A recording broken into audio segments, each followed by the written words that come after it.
Hi guys, I'm Shmi and welcome to the Rockingham Motor Speedway for the second race of the 2017 British GT, where today, or this weekend, I'm going to be taking part in one of the support series, the Mini Challenge. So I'm going to be racing for my first time in the UK over the weekend. That means qualifying and races. We've got two races. It's the second of the season. We're going to be catching up with Charlie Butler Henderson, former winner of the series of the Mini Challenge, and racing and currently top after the first round at Alton Park as well. Firstly though, you can see or hear the British GT cars heading out, the GT3 cars, the GT4 cars, so the McLarens, Astons, Mercedes, Lamborghinis, Bentleys, Ginettas, basically making an amazing sound as they make their way around the track before we head over to check out my car, my Mini Challenge car that I'm going to be racing.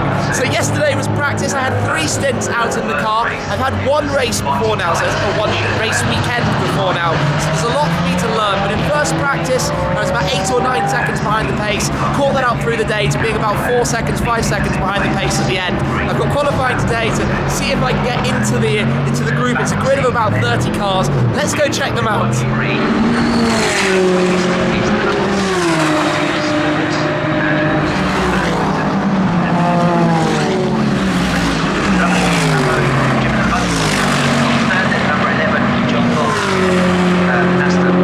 I'm wandering up through the outer paddock. So on the inner paddock inside the circuit, you've got all of the British GT cars and the Formula 3 cars as well. On this side, you've got the Ginettas, the VWs, and the Mini Challenge. So over in that tent is my car. Let's wander over.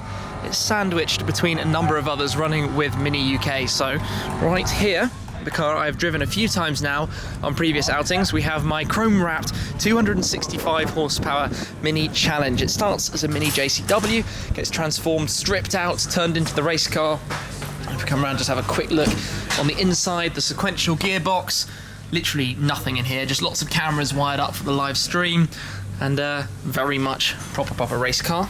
You can see the slicks, Dunlop slick tyres that I will be racing on, which are kind of cool. And yes, this should be quite fun. Next to me is Charlie Butler Henderson's car. We'll catch up with him in a moment. Then we've got James Turkington and we've got Rob Smith's car as well. Guys are all doing pretty well. So we've all had practice sessions. You can see everything's kind of being prepared here with all the sort of other things going on, the hospitality, the Accelerate Motorsport who are helping run it over there, the Ginettas much further down. Basically, this is kind of where everything happens, where we spend most of the time over the race weekend. Now, it's about an hour or so until qualification, which means I need to run and get suited up and ready for this, and then we will find Charlie and see what he's up to. Suited and booted then, and some might say all the gear and not all the idea, but this man definitely has the idea. Charlie, how are you doing? I am very well, thank you, and as soon as you start filming, the sun comes out. Which slightly warmer tarmac, sticky tyres, yep. Rockingham. Tell us about it. Abrasive, dangerous, fast. You've got a big wall either side of you pretty much, which is like the old NASCAR stuff. So it's very daunting, very challenging, quite physical. I was quite bruised and we spoke on the phone last night. It does I felt that. batter you around the track quite a lot because it is quite bumpy. And it's all about tyre wear. Who can work their tyres the best in qualifying to get at the front of the grid without ruining their tyres for the race. Yep. That's what it's all about. I have to be a little bit careful because although we've done a couple of training days before, one at Alton Park, one at Rockingham, so I've got an understanding of the car. Of course, guys like yourself are a little bit faster than me, at least a couple of seconds a lap. Just when you see the white and luminous yellow striped car, move, right? Yes. Okay, Tim, everyone move. else, I take my proper line you and I set my station. lap. Hold yes, Shmi 150 station. And we have to set a couple of laps, right, to get through qualifying? Yeah, got to do 3 laps to qualify, and then you can push as hard as you want from that. But remember, the rear tyres, really important that you get the rear tyres warm. Yeah. So, a couple of careful laps, watch what you do, and see how this goes. I'm pretty excited. Yeah, me too. Good luck and go and have some fun. Good luck to you too. So, let's see how qualifying goes at Rockingham.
back after qualifying, so update time. Now, firstly, yesterday I was doing laps of 1 minute 35.4. Today I've done a qualifying lap of 1 minute 33.5, so nearly 2 seconds faster, which is basically what I had hoped I'd be able to do.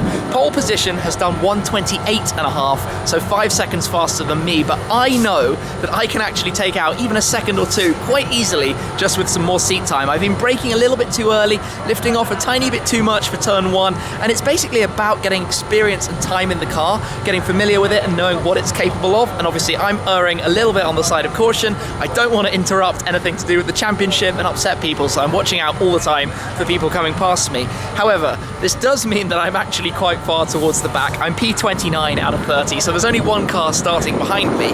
But in good news, within 200th milliseconds in front of me, there are 2 other cars, and I know I can drive faster. So tomorrow, I'm going to be driving inside that sort of group part of the pack, rather than being left way out behind me. Remember that all these guys have A, driven these cars in races before this season, B, most of them have driven the cars before, and C, I've just flown like straight in and throwing myself in at the deep end. So I'm looking forward to the races and seeing how this goes. We've been over the data, analysed it all, worked out where I can shave some time, and basically we're going to be back here tomorrow morning for race 1. Let's see how it goes.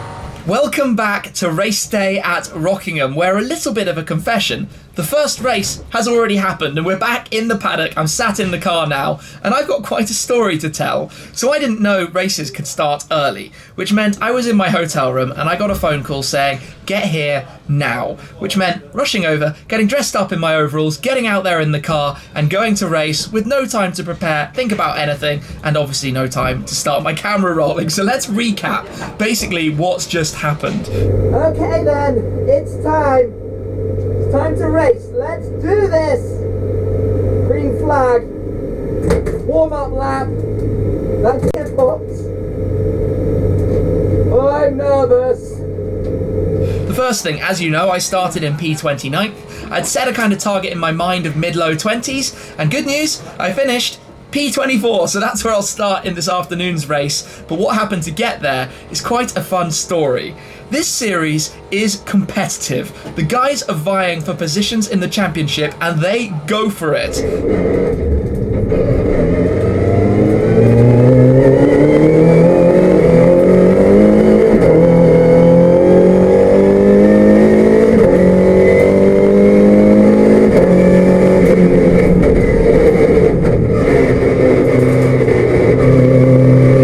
Things went wrong for me pretty much immediately. We went out onto the grid, and in my previous race, my only previous races, I had 5 lights. You know, they light up all and then they go off and that's when it starts. Here there was 1 light, so when that 1 light went off, I was waiting for more to come on and everybody started moving and I'm sat there like a sort of sitting duck, like what do we do now?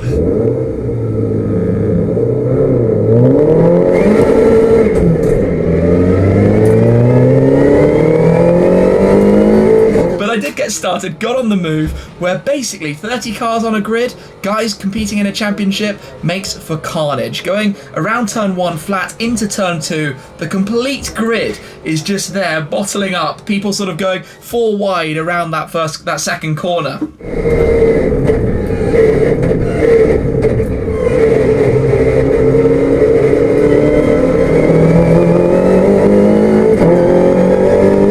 In the most carnage of ways, and going through the whole track, the race was basically competitive as you could imagine. Guys are pushing everywhere, fighting for positions. There are spins, there are accidents, there are cars going off track. There is literally everything happening all in such a short space of time, and so much to think about. So I actually witnessed a couple of things happening up in front of me. One particularly dramatic incident where a car sort of went up in the air almost, coming into the Brook S's. Then later on we had a safety car because there was another major accident. So that was a new experience for me too. Then even later on, I actually got a little bump myself. Somebody behind me who probably didn't expect me to brake as early as I was braking, so I got a little bump from behind, which was interesting too. And then finally, when I got some space to drive out on my own, being quite at the back, I had basically a loss of confidence because I kind of didn't get my braking right and I was locking up the brakes. But this is racing, this is learning, this is why you need seat time to get familiar with this. So I was locking up a fair bit, meaning I was braking earlier than I needed to, taking something off my time. But long story short, that was an amazing experience. That was just dramatic and go, adrenaline like crazy. It's great that it's dry, so we're running on the slicks. I've got a lot more to learn though to be competitive with this, but even having done one race, this afternoon's race should be better. We can fiddle with brake bias, learn how all that works. You've got the sort of toggle here and things that I can play with. But wow, so cool to be racing and to be in the sort of action, and even to get a few little cheeky overtakes myself, I suppose, to be pushing some cars, chasing cars, and I'm looking forward to this afternoon. Those noises, you can hear the cars being set up and fixed and made correct, ready for this afternoon's run. So I think I'm going to go and get myself some lunch, have a little cool down now, and get ready for what's to come. Exciting times, genuinely. This is amazing. Fast forward and it is time now for race 2. So I'm lurking indoors because it has got an awful lot windier. I'm not sure how that's going to change things, and also my brake bias has been done, so we should now be set on that front too. But really for me, this is about going out, starting in P24, seeing what happens, rolling with it, trying to bring the car back in one piece, have a good drive, enjoy it. But these guys are serious competitors, so let's just see what happens. I'll get in the car, get my stuff, get set up and head on out.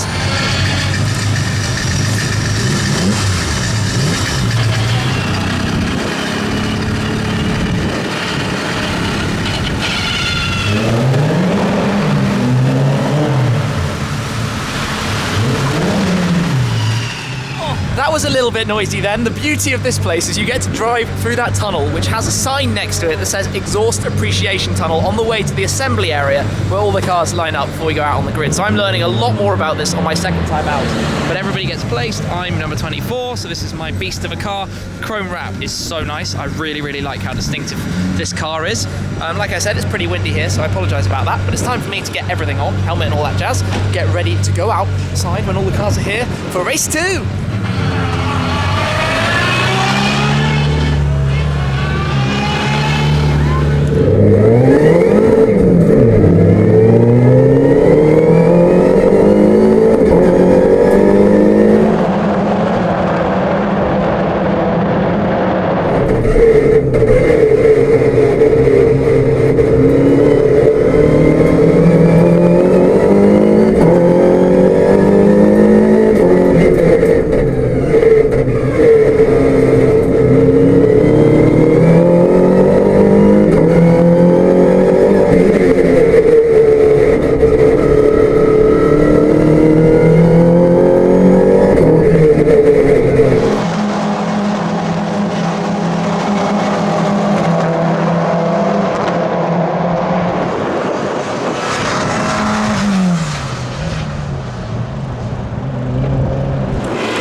Let's talk race 2, and I have a huge smile on my face because this has been the most amazing time ever. Being out there, the adrenaline, the buzz, the rush, it is just crazy, and the competition is so serious. The guys are going at it for position and placing on the grid. Now, I haven't necessarily performed to the best of my ability, and it is tearing me up. I finished in P27, 3 spaces behind where I started, but still with 3 cars behind me, albeit retirees. They didn't finish the race. I have, however, brought it back in one piece, solid and correct, and had a wonderful time out there on the track. So for me, driving, it got off to a pretty bad start really in race 2. I spanned the wheels a lot pulling away, which meant all the guys around me basically accelerated away, and from then on I just couldn't quite get myself comfortable. And we've been looking at the data, and basically I was braking too early. I was getting back on the power earlier, but it meant I kind of stopped at a 1:34 and I couldn't get my time any quicker, even though that's only 4 seconds behind pole, and I was was bashing them out pretty much 8 laps in a row doing 134s. So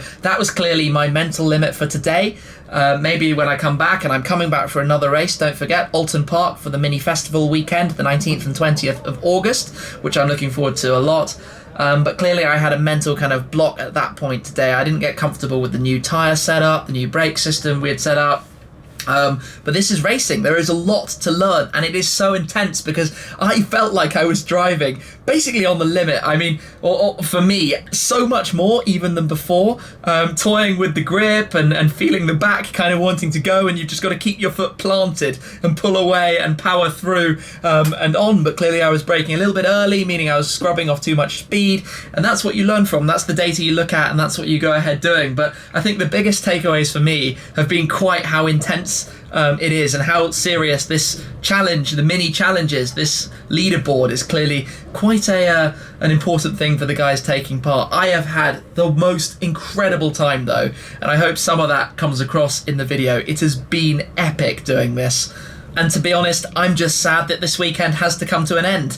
Anyway, I hope you've enjoyed it. A big thanks to Charlie for all of his words of advice through the weekend and the training days we did before. A big thanks to the entire team that has helped me run this car. There are so many guys behind the scenes doing all sorts of things to keep it on the road, from cameras to the mechanics side, to the tyres, to the setup, to the general team, to the whole lot. All of them, everybody has been lovely and brilliant and made it a truly special experience so far, and I can't wait to be back with them again at the next race at Alton Park. So I'm going to wrap this one up for there. Thank you very much for watching, guys. I hope you've enjoyed kind of coming along for a bit of the experience, what it's like coming in from the outside, taking part in something like this, amongst guys who are vying for the championship, amongst guys who know how to properly drive. And it might seem like being 4 seconds behind means I'm totally rubbish, but this isn't my day job, I suppose. This isn't what I do. I'm just coming in to have the experience and try and share some of that with you guys at home watching. So a big thanks to Mini for allowing me to do this. It's been wonderful. Thanks to you guys for watching. Thanks to the team. Thanks to everyone. I am leaving here with a huge smile on my face, and I can't wait for the next round. That's it for now, though. I'll catch up with you again very soon. Cheers.